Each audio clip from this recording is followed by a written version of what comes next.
معزز ناظرین کرام، دو داسې کبیخترین اعمال کمزوري او ګټیا چې یو وخت و چې په دغو 200 اعمالو چې ګناهو چې کمزورو خبرو چې زنانه مبتلا وي، نن په ایغو کمزورو اعمالو کمزورو اخلاقو چې نن سړی هم ورسره مبتلا دي. کوم اعمال دي؟ په اول نمبر چې چغلخوري ده. چغلخوري چیشته وایي؟ چغلخوري دې ته وایي چې دوه کسان دي په خپل منځ کې تعلق شته ده، لا یې نسته د سره، نو یو کس چې کومه دی لا خو تا روان که ودې غږاوه، ابل کس خلاف لا دی په خپله باندې وغږېده ابل کس پسې چې چا سره یې تعلق نسته ده، نو تا هغه خبرې واخیستلې ابل کس ته دې ورولې چې پلانکي خان تا پسې داسې وایي داسې وایي، بیا چې کوم ماینس ایغه کومې خبرې ایغه وکړلې د بل کس پسې تا د بل کس ته هغه خبرې راوړلې، نو دغه ته وایي چغلي. او چغلي په باره چې نبی علیہ السلام فرمایي لا يدخل الجنة قطات، چغلخور به چیرې هم جنت ته نه داخلیږي. دا حدیث متفقون علیه ده، بخاری شریف او مسلم شریف 200 نقل کړای ده. په بخاری شریف چې 6056 نمبر باندې دا حدیث پروت تا، او مسلم شریف چې په 105 نمبر باندې دا حدیث پروت تا. نو نبی علیہ السلام فرمایي چې ګناه دی چغلی جکه ده چې دی چې دو مسلمانو په منځ تا توڑ پیدا ک، تا جداوالی پچ پیدا ک، یا دو منځ دی نفرت پیدا ک، لا دی سره لری کړل، بغض کی نه دی دو پر لوچ پیدا کړه، نو جکه دا چغلی دوره بده ګڼل ده. او چې کوم سړی دا چغلی کوي، نو چغلی په باره چې نبی علیہ السلام فرمایي چې دا به جنت ته نه داخلیږي. عزتمنو محدثین فرمایي چې دی دا حلسته ده کچیرې دا چغلی کوونکی په خپل زمدانه چې له دغې چغلي عمل نه دوغله پالیسي ورته وایي، دغه نه که توبه وکښله خو الله پاک په معافي ورته وکړي، او که نه یې وکښله نو دغه کس په الله پاک دوزخ ته جهنم ته داخلوي. مطلب یې دا کړی ده چې دغه کس چې کومه دی الله پاک په دغه کس باندې رحم نه کوي، فوراً بیا دوزخ ته داخلوي، او چې چوره دی الله په علم چې دا چور الله ورته خوښه ده ایغه پورې بدای په جهنم چې سوځي، ایغه بعد بیا الله پاک بیا جنت ته داخلوي. نو چغلی نه دی سړی جان بچ کوي. شرعاً چې کومه دی دا کمزوری کار ده، هلک کار ده، ډیر ګټیا کار ده چې یو کس ته دا ظاهروي چې ما خو تا سره ډیر اخلاص ته ډیر باندې ګرانې زیاده والی کیسې چې کوم راز خبرې تا خلاف ژغېدلی هغه تر ته راروان، نو دا د ده سره ښه نه وکړل، دا د ده سره بد وکړل په حقیقي معنو چې الله خوا ته د جان مختوری که، بندګانو ته د خپل جان هلک او ارزان که. او دغه رنګې چغلخوري چې دا خپلې نیکۍ دي چې کومې دي نیک اعمال هغه دې تباه کړله. دا وجه چې دا تا دور نقصان وکړه چې په دوه خاندانو چې په دوه محلو چې په دوه کلو چې په دوه افرادو منځ تال ریوالی راوسته، تا دو په منځ بغض پیدا که، نفرت ته پچ پیدا که، دغه سبب ته وګرځېدلی، نو ځکه تا دپاره سزا دوره سخته ده. دغه رنګې په دوم نمبر چې غیبت ته داسې یو وخت و چې دا غیبت په ښځو کاوه سره زنانه به ناستې وې، غیبتونه به یې کول، بل کار به یې نه و. نه زنانه غیبت ته نه یې ورلیا، پښتانه غریبانه په غیبت چې ډېر زیات مبتلا دي. او وجه دا ده چې دوله یی چارې لارې نسته، کله یو ځای لارو چې ناسیا، کله چوکو چې ناسیا، کله بیټګانو چې ناسیا، فضول ناسیا، کله یو پسې غږېږه کله بل پسې غږېږه، کله یو پسې په سونډک کوه کله بل پسې کوه، دغه دوره تنخوا ده، دغه دوره وګټلې، دغه سره دوره مالو دولت ته، سړی بل چا پسې غږېده کوم ضرورت ته؟ خپله تا ته پکار ده چې محنت دې کولی، ستړی دې کولی، لاس پښې دې کولی، چې خلکو زکاتو اخراتو ته ناستې، چې خلکو پسې سترګې غړوي. نبی علیہ السلام فرمایي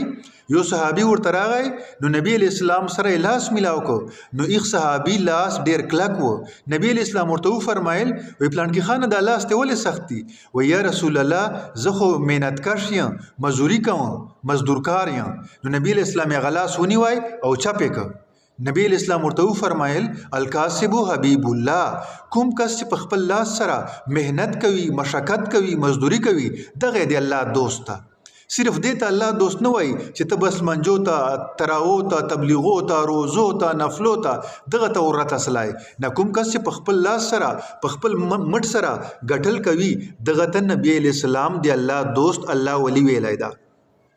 نو د ما عزتمن نبی علیہ السلام چې تا ته یو ویری سند درکی لیسن درکی دی الله دوستی والا پیغه چې قسم شک شو پاته کېدلای سي نو خبر مدا کوله چې پښتانه د لایوالي لوجنا غیبتونه ډیر زیات کوي او په پس ژغیږي چغلیګانې کوي کچېره دو مصروف یا نو دغه کیسه به دو ولا نه نو غیبت په باره چې نبی علیہ السلام فرمایي الغیبت اشد من الزنا غیبت چې دا هغه زنا نه غټه ګناه ده زنا نه غټه ګناه ولې ورته ویلې ده محدثین فرمایي چې زنا نه غټه ګناه ځکه ورته ویلې ده چې یو سړی د ایغه نه زنا وسله مخې تور ک بدفعلی وکړه نو خدای ګناه غني چې دا می جرم وک په پېشمان ده په نادیم ده او الله ته توبه کوي او غیبتونه تاسو موږ شپه روج کوو لګیایو پروامونی چې دا چوایو چې نو وایو نو ځکه نبی اسلام فرمایي چې غیبت نه دا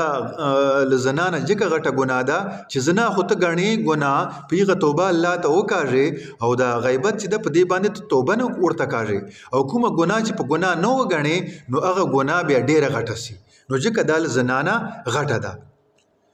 او د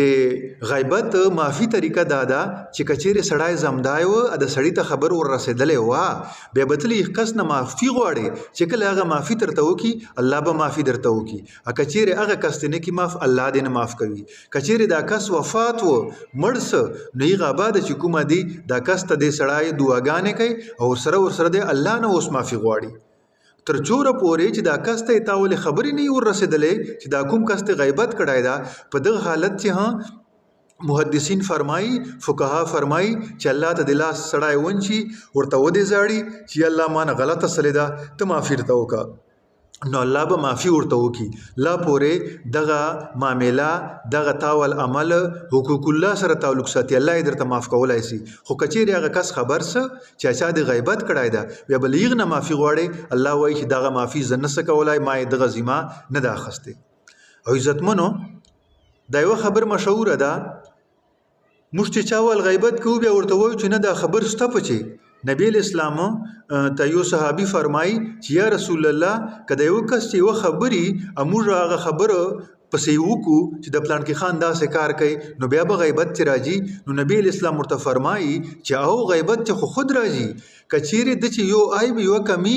یو ګناه نه او ته پور کې ته الزام په ولګوي نو دا خو بیا بهتان چې راځي چې د بهتان ګناه جرم او سزا په آخرت چې آل غیبت نه چې ګناه زیاته ده او غیبت خوای دیتا چې دیتا ورور چې به یو ګناي او تبا چې کومه دی هغه خبر پسې وکي د پسې نو دغه توای غیبت او حدیث شریف چې راځي ذکرو کا اخاک بما یکرهو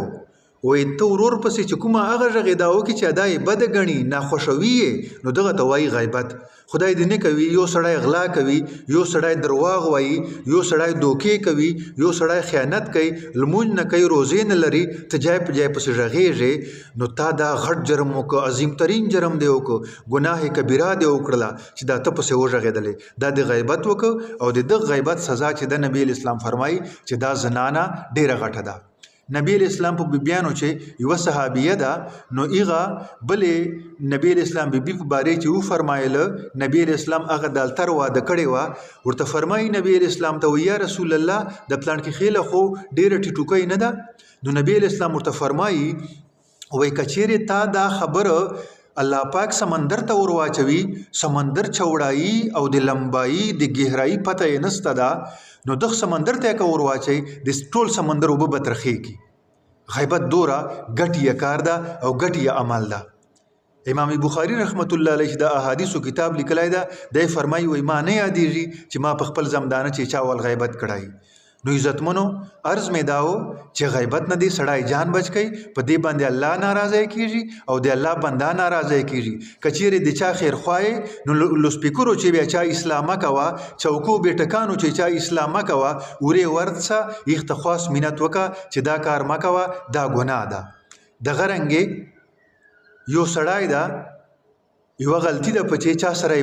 بدي ده تعلقات نسته او سره دشمني یې ده نو ته دا چغلي مه کوه خبرې یو بل ته مه سره رسوه دا ګټي عمل ده کمزوری عمل ده له دغه نه جان دې سړی بچ کوي